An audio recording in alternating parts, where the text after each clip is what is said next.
ఇస్సపాలెంలో ప్రకృతి వ్యవసాయంపై అవగాహన సదస్సు. నర్సరావుపేట మండలం ఇస్సపాలెం గ్రామంలో ప్రకృతి వ్యవసాయంపై మండల సమాఖ్య ప్రత్యేక సమావేశం నిర్వహించారు. National mission on natural farming పథకం క్రింద వ్యవసాయ అనుబంధ శాఖలు డిఆర్డిఏ శాఖ సంయుక్తంగా ఈ కార్యక్రమాన్ని చేపట్టాయి. ఈ సందర్భంగా ప్రకృతి వ్యవసాయ విభాగం జిల్లా ప్రాజెక్టు డైరెక్టర్ కె అమలకుమారి మాట్లాడుతూ, ప్రకృతి వ్యవసాయం ద్వారా సాగు ఖర్చులు తగ్గి రైతులకు అధిక లాభాలు వస్తాయని తెలిపారు.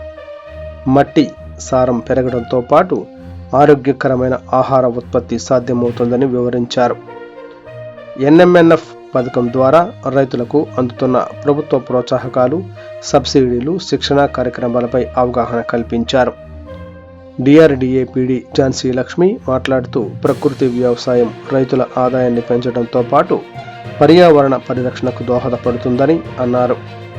పిఎండిఎస్ ద్వారా సాంకేతిక సహాయం, మార్కెటింగ్ సదుపాయాలు అందుబాటులోకి వచ్చాయని తెలిపారు.